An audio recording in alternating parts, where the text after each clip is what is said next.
نسبتیں ہو گئی ہیں نبی صلی اللہ علیہ وسلم کی دونوں بیٹیوں کے ساتھ، ابو لہب کے 2 بیٹوں کی، اور اس کے بعد توڑ دیا گیا ہے۔ حضرت زینب کے لیے ابو العاص کو بہت مجبور کیا گیا، جو ہو خدیجہ کے بھانجے بھی تھے، انہوں نے انکار کیا کہ نہیں، میں نہیں دوں طلاق۔ یہ دشمنی ہوگی نبی صلی اللہ علیہ وسلم کے ساتھ۔ عقبہ ابن معیط، ایک زمانہ آتا ہے کہ آپ کے گلے میں ڈال کر رسی اور چالے ڈالنے کے بعد ایسا کھینچتا ہے، بل دیتا ہے کہ آنکھیں بل پڑتی ہیں۔ ابو جہل کا ایک دن قسم کھا کر بیٹھتا ہے کہ ہم نے ان کو بہت سمجھایا کہ ہمارے باپ دادا کے معاملے میں یہ نہ کہو کہ وہ کچھ نہیں کر سکتے، ان میں خدائی نہیں ہے، ابراہیم اسماعیل علیہ السلام یہ نہیں کر سکتے، اور یہ راستے گلیوں میں یہ آواز ہم کو نہ سناؤ، ہم نہیں سنیں گے، یہ نہیں مانتے، خدا کی قسم کھاتے ہوئے بولی خدا کو کل آئیں گے مسجد میں نماز پڑھنے، اگر پتھر ان کے سر پر نہ دے ماروں اور ان کے سر کو میں چپکا نہ دوں زمین سے تو میں ابو جہل نہیں ہوں، میں ابو الحکم نہیں ہوں، ابو الحکم کہتا تھا اپنے کو۔ دوسرے دن ظالم نے قسم پوری کی، لے کے چلا، جب آپ سجدے میں گئے ہیں اس کے بعد قریب پہنچنے کے بعد ایک دم سے گھبرایا، واپس لوٹنے لگا، حواس باختہ، جب اپنے ساتھیوں کے پاس پہنچا لوگوں نے کہا کیا بات تھی ابو الحکم، تم تو گئے تھے پتھر سے سر کو کچل دینے کے لیے، تم یوں گھبرا کر واپس کیوں آ رہے ہو؟ انہوں نے کہا میں گیا تھا، بالکل میرا ارادہ تھا، لیکن میں وہاں پہنچا ہوں تو مجھے نظر آیا کہ جیسے ایک بہت بڑا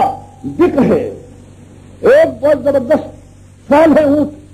نر اونٹ ہے، اتنا بڑا میں نے کبھی نہیں دیکھا، مجھے وہ نظر آیا، اور وہ اپنا منہ کھولے جبڑا کھولے ہوئے میری گردن دبانا کہتا ہے، تب میں گھبرا کر بھاگا ہوں۔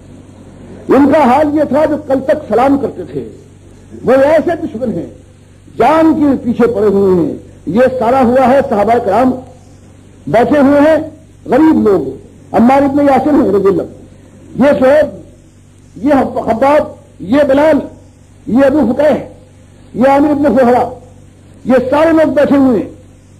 اور مذاق اڑایا جا رہا ہے۔ سردار وہاں دیکھ رہے ہیں، یہ بیٹھے ہوئے لوگ آپس میں کہتے ہیں اچھا دیکھیے ہمارے نبی صاحب کے، تو ان کے ساتھیوں کو ملاحظہ فرمائیے، یہ بلال صاحب بیٹھے ہوئے ہیں، یہ سارے غلام، یہ سارے فقیر روٹیاں کھانے والے، یہ ان کے ساتھ ہو گئے ہیں، اور یہ کہتے ہیں ہم نبی ہیں۔ نبی ہوتا تو ہم میں سے کوئی ان کا ساتھ دیتا، کوئی ساتھ دیتا ہے؟ 13 سال تک نبی صاحب نے یہ کیا ہے، اپنے بھی گالیاں کھائی ہیں، تکلیفیں پتھرا ہوا ہے،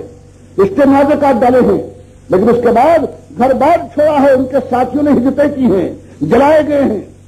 کھینچے کیے ہیں دو ہر ایک کے اوپر، سینے پر پتھر رکھنے کے بعد زبان کی باہر نکال دی گئی ہے، سب کچھ کیا گیا۔ یہ ہے میلاد بیان کرتے ہو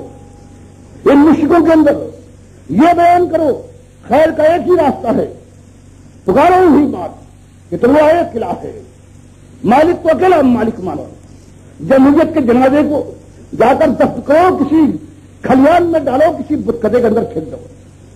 اب تو تم وہاں پہنچنے لگے ہو جمہوریت والوں، سب تم لوگ سب مل کر اب دباؤ کے اوپر، اس ظالم کے اوپر جس کا میں ذکر کر چکا ہوں، جو پاک پتن میں کہلاتا ہے، فرید گنج کہلاتا ہے، گنج شکر کہلاتا ہے، میں بتا چکا ہوں ظالم نے کیا کچھ لکھا ہے، بے حساب اللہ کی گالیاں دی ہیں، خالی محرم کا حق کو حق ثابت کرنے کے لیے کیا کچھ لکھا ہے۔ اب تو وہاں یہ جمہوریت والے اب وہاں جا کر اب ان سے مانگتے ہیں، جیسے وہ مسلم لیگ کے زمانے میں ایک وقت گیا تھا علماء کا، اور جانے کے بعد اجمیر میں جا کر فریادی ہوا تھا کہ پاکستان نہیں بنتا ہے، بابا مدد کرو۔ یہ وہ لوگ ہیں، تو یہ بات کہنے کی ہے کہ ان ظالم مشرکوں کو اور اس شرک کی شراب پلاؤ اور ان کو مدہوش رکھو، تاکہ تمہارے ساتھ یہ بھی پھان جائیں اس جہنم کے اندر۔ اور جب یہ تم سے متل کر بگڑے کہ بابا تم نے ہمارا ہاتھ پکڑا یہاں لے آئے ہو، تو تم روس جاؤ کہ کوئی بات نہیں، چلو ہم تم برابر کے اشتراکی ہیں، اس میں خالی اشتراکیت ہم وہاں منع کرتے تھے، یہاں اشتراکیت قائم ہو گئی، برابر کے ساتھی ساتھ کو تم بھی اور ہم بھی اوڑھتے ہیں، تم بھی پہنو ہم بھی پہنتے، تم بھی کھاؤ ہم بھی پیتے ہیں۔ یہ کام بتانا اس مشرک قوم کو یہ ہے۔ اللہ فرماتا ہے وَلَقَدْ بَعَثْنَا فِي كُلِّ أُمَّةٍ رَسُولًا أَنِ اعْبُدُوا اللَّهَ وَاجْتَنِبُوا الطَّاغُوتَ، جب پیغمبر بھیجا ہے اصلاح کا ایک کام کیا ہے، اس نے